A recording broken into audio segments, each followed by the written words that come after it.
Imagine spending 28 days locked in a steel tube beneath the ocean, breathing helium, eating 1,260 vacuum-sealed meals, and never feeling sunlight on your skin. All of this to work in a world where a single mistake can cause explosive death.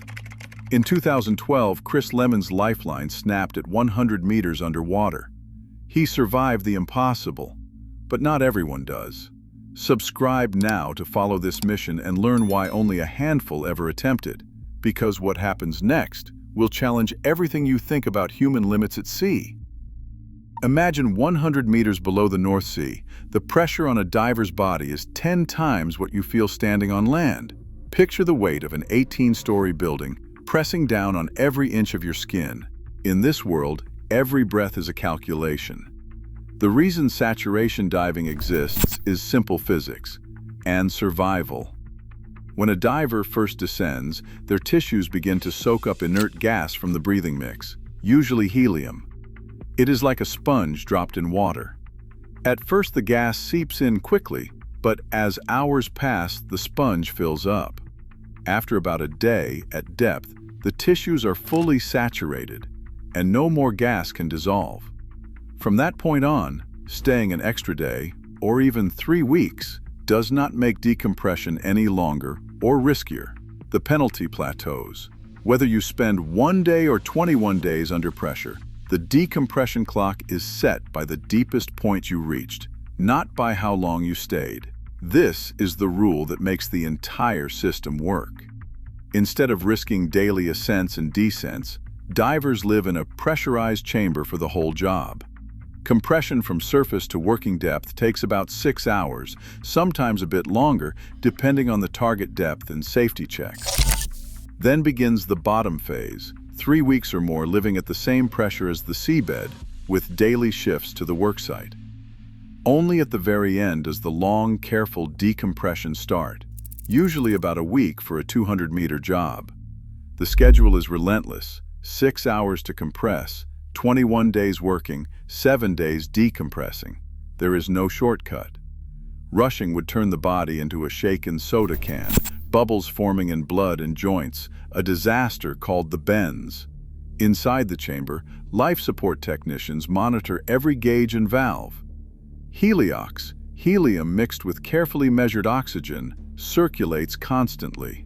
Normal air is deadly at these depths. Nitrogen causes narcosis, and too much oxygen can trigger seizures. The chamber's pressure never drops day or night. Divers transfer to the seabed in a sealed bell, always under the same crushing load, then return to their steel habitat to eat, sleep, and wait for the next shift. The numbers are unforgiving. At 90 meters, the chamber sits at about 9 atmospheres. For a month, divers' bodies are saturated like sponges, with no way out except the slow climb back to the surface. The entire system is built around this plateau, one long decompression at the end, not many risky ones along the way. This is what lets a handful of people do the impossible: survive, work, and return from a world where the pressure never lets up. Imagine squeezing 12 adults into a steel tube no bigger than a camper van. This is the saturation chamber, a pressurized world sealed tight against the open sea. The walls are thick, cold metal, built to hold back the crushing force of the ocean at 90 meters, where the pressure inside sits at about 9 to 10 atmospheres. That is the same as stacking a small apartment building on your chest. Every inch of the chamber is claimed by necessity. Bunks stacked in rows, lockers the size of airplane carry-ons, a tiny table wedged between life support consoles and racks of emergency gear. There is no window, no sunlight, just the constant hum of pumps and the rhythmic hiss of gas lines. Steel and pressure dominate every decision here. The chamber is more than a place to sleep. It is a living machine. Pipes snake along the ceiling, carrying heliox to every corner. Gauges and dials line the walls, watched day and night by life support technicians on the other side. They monitor oxygen, carbon dioxide, humidity, and temperature, making constant adjustments to keep the atmosphere stable. Carbon dioxide scrubbers run around the clock, pulling every breath back through chemical filters. If the system fails, the air can turn sour in minutes. This is delicate, relentless engineering, and the life support team keeps it all steady. Daily life follows a strict rhythm set by the work outside. 4 teams of 3 divers rotate through the schedule, so someone is always on shift, someone is always resting, and someone is always waiting for their next bell run. Each team spends 6 hours at a time on the seabed, transferred in and out through a diving bell that docks to the chamber like a spaceship airlock.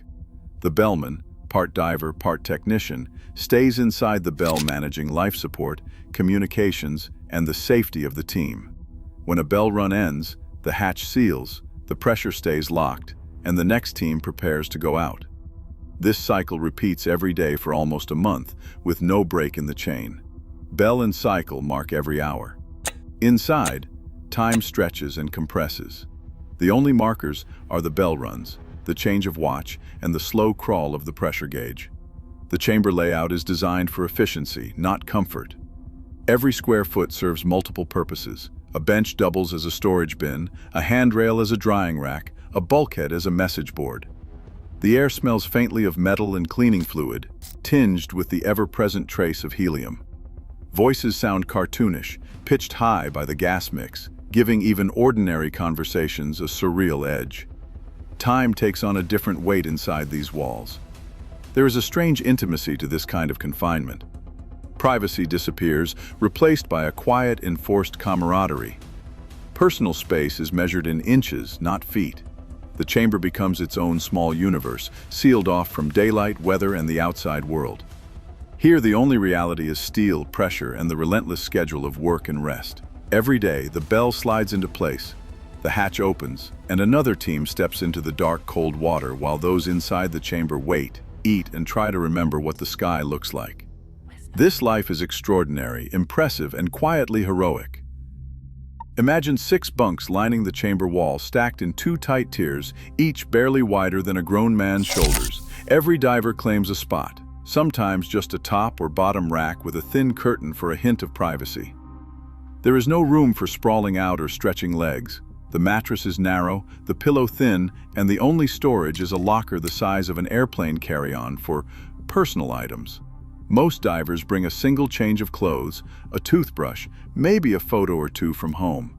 Letters and snapshots taped above the bunk or tucked behind a pillow become lifelines to the outside world. 12 adults share this steel tube, living shoulder to shoulder for nearly a month. The air never changes, the walls never move, and there is not a window anywhere.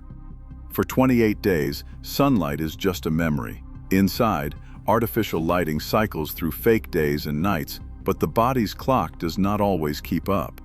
Some divers try eye masks or earplugs, hoping to drown out the constant hum of pumps and the shuffle of restless roommates. Others learn to sleep through anything, the clang of the medlock, the hiss of gas, the creak of the hull. Sleep comes in odd rhythms. Shifts rotate around the clock, so some are waking while others settle in, always someone climbing in or out of a bunk. The chamber never truly quiets. Fatigue builds up, especially as days without sunlight blur together. The brain craves the cues of dawn and dusk, but here time is measured by bell runs and meal calls, not by the sun. Even so, divers find ways to carve out personal space, a book under a blanket, a whispered joke, a few minutes alone with a letter from home. In this world, privacy is rare, but camaraderie is essential. The chamber becomes a small, floating neighborhood where every inch is shared, and every routine, sleeping, reading, even just thinking, happens in public. This is what it means to live sealed away, counting down the days until the hatch finally opens and real daylight returns. Picture this: feeding a crew of saturation divers is a carefully timed, high-stakes routine, and the numbers are impressive. 15 divers, 3 meals a day, sealed away for a 28-day hitch. That adds up to 1,260 hot meals, each one a small logistical victory. Every meal starts on the ship. Cooks portion hot trays, vacuum seal them, and lock them into the medical lock, a steel cylinder bolted to the outside of the habitat. The outboard hatch opens at surface pressure, meals are loaded, and the door is sealed. Then gas hisses in, raising the pressure to match the chamber, sometimes 9 or 10 times what you would feel on land. Only when the pressure is equal can the inner door be opened and the food handed through, all without losing a single breath of precious heliox. Timing and precision matter. Meals cool faster in dense helium, so cooks overheat trays on the surface, aiming for the right temperature by the time dinner reaches the divers. Hygiene is strict. Any contamination could sweep through the chamber in hours. Labels mark every tray by diver and diet, and there is a silent agreement. No one wants to be the reason a whole crew gets sick. Taste is another story. Under pressure, helium dulls the senses. Even the best curry or roast loses its punch, and many dishes take on a bland, metallic edge.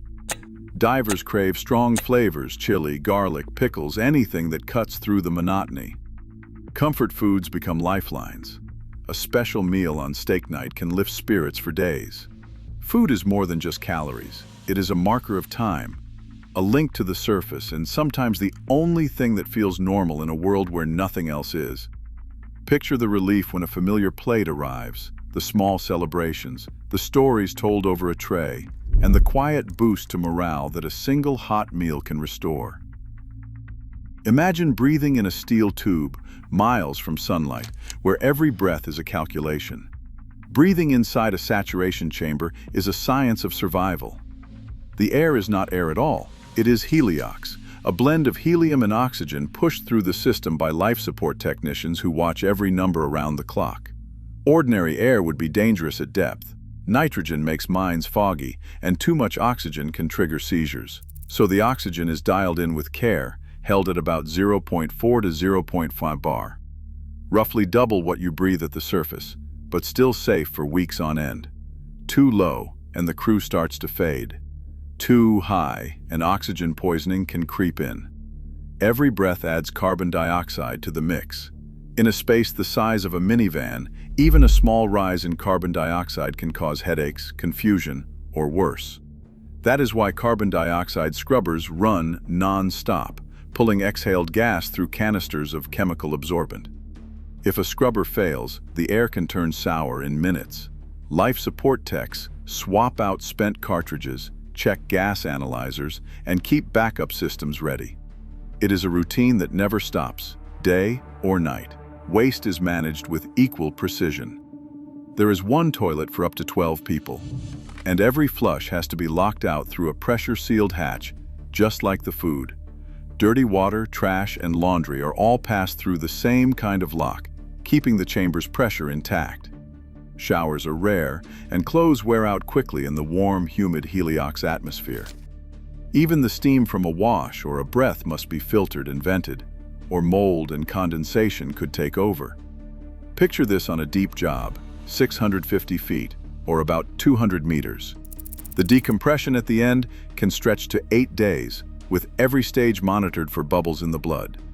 The Enter system is a closed loop, engineered around human limits. Life support techs, medics, and divers all depend on each other.